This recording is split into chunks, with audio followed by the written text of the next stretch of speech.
എല്ലാവർക്കും നമ്മുടെ പുതിയൊരു വീഡിയോയിലേക്ക് സ്വാഗതം. അപ്പോൾ ഇന്നലെ നമ്മൾ പെരുന്നാളിൻ്റെ തലേദിവസത്തെ കഥ പറഞ്ഞു. ഇന്ന് നമ്മൾ പെരുന്നാളിൻ്റെ അന്നത്തെ കഥയാണ് നമ്മൾ പറയാൻ പോകുന്നത്. അപ്പോൾ അതിലുള്ള ചെറിയ ചെറിയ കിടുക്കാച്ചി മൊമെൻറ്റുകളൊക്കെ നമ്മൾ കോർത്തിണക്കിക്കൊണ്ട് ചെയ്തു വെച്ചിട്ടുള്ള ഒരു ഫുൾ വീഡിയോ ആണ് ഈ വീഡിയോയ്ക്ക് അപ്പുറം വരുന്നത്. ഇതിൽ കാണുന്നതൊക്കെ തന്നെയാണ് ഇതിൽ ഇനി ഫുൾ വീഡിയോ ആയിട്ട് വരാൻ പോകുന്നത്. അപ്പോൾ ഇത് കണ്ടിട്ട് ഇൻട്രസ്റ്റ് ഉള്ളവർ മാത്രം ഫുൾ വീഡിയോ കാണുക, അല്ലാത്തവർ ഇപ്പോൾ തന്നെ ഇറങ്ങിപ്പോകാം. അപ്പോൾ നമുക്ക് നേരെ ഫുൾ വീഡിയോയിലേക്ക് കിടക്കാം ഗൈസ്. അങ്ങനെ ഈ പെരുന്നാളിൽ ഞങ്ങൾ ഇൻട്രൊഡ്യൂസ് ചെയ്യുന്നു പുതിയൊരു ഗായകൻ.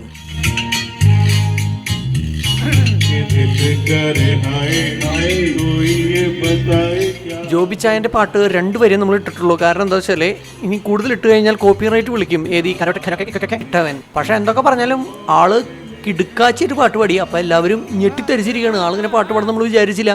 അപ്പോൾ ബെന്യങ്ങളൊക്കെ വേറെ വൈബിലാണ്. പെരുന്നാൾ വൈബ് അങ്ങോട്ട് കയറി പിടിച്ച് നിൽക്കുക എന്ന് പറഞ്ഞേ. അങ്ങനെ നോക്കി നോക്കുമ്പോൾ പെട്ടെന്ന് പെരുന്നാൾ അങ്ങോട്ട് വന്നില്ലേ. പെരുന്നാൾ വന്നപ്പോൾ നമ്മുടെ ആനക്കൂട്ടം നല്ല നെറ്റിപ്പട്ടൊക്കെ കെട്ടി നല്ല ഗുളിജ് സുന്ദരനായിട്ട് വന്ന് നിൽക്കുന്നുണ്ട്. പിന്നെ അപ്പുറത്ത് നമ്മുടെ ബാൻഡ് സെറ്റ് ചേട്ടന്മാർ പാട്ട് ഇങ്ങനെ കൊട്ടാനുള്ള പരിപാടിയിലാണ്. അപ്പോൾ അവർ പാടുന്ന പാട്ട് ഫുൾ വീഡിയോ നമ്മുടെ ചാനലിൽ എത്രയും പെട്ടെന്ന് നമ്മൾ അപ്ലോഡ് ചെയ്യുന്നതായിരിക്കും. തലേദിവസത്തിൻ്റെ പിറ്റേ ദിവസത്തൊക്കെ ഫുൾ വീഡിയോസ് എത്രയും പെട്ടെന്ന് നമ്മുടെ ചാനലിൽ വരുന്നതായിരിക്കും. അപ്പോൾ നമ്മുടെ ചാനലിലൊന്ന് ജസ്റ്റ് കയറി നോക്കി കാണാൻ കുറേ അധികം ബാൻഡ് സെറ്റുകാരുടെ പാട്ടുകൾ, ചെണ്ടക്കാരുടെ കൊട്ടുകൾ. അപ്പോൾ അതൊക്കെ കാണണമെന്ന് ആഗ്രഹമുള്ളവരെ നമ്മുടെ ചാനൽ ജസ്റ്റ് ഒന്ന് സന്ദർശിക്കുക.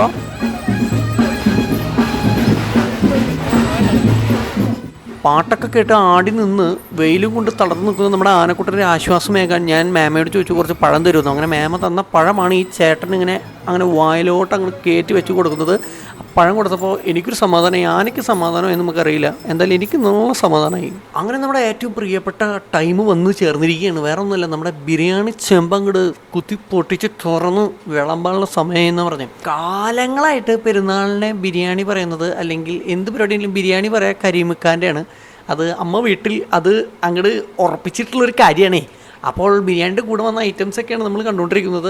അപ്പോൾ എൻ്റെ ഒരു പേഴ്സണൽ അഭിപ്രായത്തിൽ പറയുകയാണെങ്കിൽ കരീമക്കാൻ്റെ ബിരിയാണിയും ചിക്കനും സാലഡും ചമ്മന്തിയും അച്ചാറും ഒക്കെ അത്യാവശ്യത്തിന് നല്ലതായിരുന്നു. ഭയങ്കരമാണോ എൻ്റെ മോനെ എന്തൊരു ടേസ്റ്റ് എന്നൊന്നും പറയാനുള്ള സംഭവമില്ല. എന്നാൽ അടിപൊളിയായിരുന്നു. ഞാൻ നല്ല രീതിയിൽ കഴിച്ചിട്ടുണ്ടായിരുന്നു.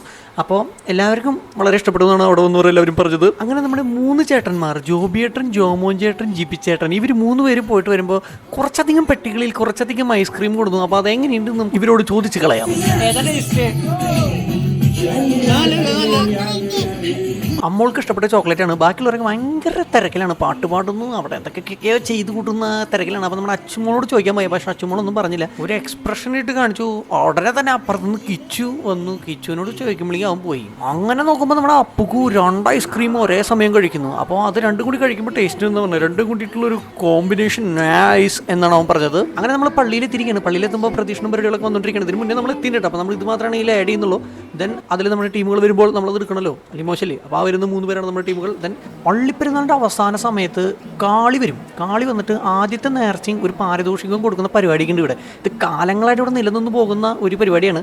അപ്പോൾ നിങ്ങളിത് കണ്ടിട്ടില്ലെങ്കിൽ നമ്മുടെ ചാനലിൽ അതിൻ്റെ ഫുൾ വീഡിയോ നമ്മൾ അപ്ലോഡ് ചെയ്തിട്ടുണ്ട്. അപ്പോൾ നിങ്ങൾക്ക് പോയിട്ട് അത് ചെക്ക് ചെയ്ത് കഴിഞ്ഞാൽ കാണാൻ പറ്റും. ഇതിൽ നമ്മൾ കുറച്ച് ഭാഗങ്ങൾ മാത്രമേ ആഡ് ചെയ്തിട്ടുള്ളൂ. അപ്പോൾ അത് പോയിട്ട് ആദ്യമേ ഒന്ന് കണ്ടോളൂ. അത് അടിപൊളി ഒരു പരിപാടിയാണ്. അപ്പോൾ കാണാത്തവർ കാണുക.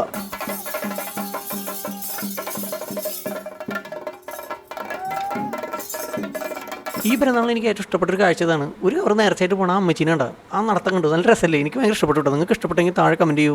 അങ്ങനെ തിരിച്ചെത്തി വീട്ടിലെ കഴിഞ്ഞ ദിവസത്തെ ബാക്കിയുള്ള പടക്കവും കമ്പിപ്പൂത്തിരിയും അതും ഇതൊക്കെ കത്തിച്ച് തീർക്കുന്ന ഒരു പരിപാടിയാണ് ഇനി നിങ്ങൾ കാണാൻ പോകുന്നത്. പണ്ടൊക്കെ ഈ ഒരു സമയത്ത് നമ്മൾ ലാത്തിരി പൂത്തിരിയൊക്കെ അവസാനത്തെ കത്തിക്കാനുള്ളൊരു ആവേശം ഉണ്ടല്ലോ. ഈ പ്രാവശ്യം അങ്ങനത്തെ ആവേശങ്ങളൊന്നും എനിക്ക് തോന്നിയില്ല. നിങ്ങൾക്ക് ആർക്കെല്ലാം അങ്ങനെ തോന്നിയിച്ചെങ്കിൽ താഴെ നിന്ന് കമൻറ്റ് ചെയ്യൂ. എന്തായാലും പിള്ളേർക്കൊക്കെ ഭയങ്കര ഇഷ്ടമായി പടക്കം പൊട്ടിക്കൽ പരിപാടികൾ. അപ്പോൾ ഒരു മടിയും കൂടാതെ ബാക്കിയുള്ള ഓലപ്പടക്കങ്ങൾ എറിഞ്ഞെറിഞ്ഞ് പൊട്ടിക്കാൻ മനസ്സ് കാണിച്ച മാനീഷേട്ടൻ്റെ മനസ്സ് കാണാതെ പോകാൻ പറ്റില്ല. അതുപോലെ തന്നെ അതിനുവേണ്ടി ഓളിയിട്ട് ആഘോഷമാക്കി മാറ്റിയ നമ്മുടെ പിള്ളേർ, പിന്നെ അതിനിടയിൽ പൂത്തിരി പിടിച്ച് തുള്ളിയ കിച്ചു, അങ്ങനെയുള്ള ആൾക്കാർക്കൊക്കെ നന്ദി പറഞ്ഞുകൊണ്ട് ഈ വീഡിയോ നിങ്ങൾക്ക് ഇഷ്ടപ്പെട്ടു എന്നൊക്കെ വിചാരിച്ചുകൊണ്ടും നമ്മൾ ഈ വീഡിയോയുടെ അവസാനിപ്പിക്കുന്നു. പുതിയൊരു വീഡിയോയുമായി നമുക്ക് ഇനി വീണ്ടും കണ്ടുമുട്ടാം. Tata, bye bye, see U.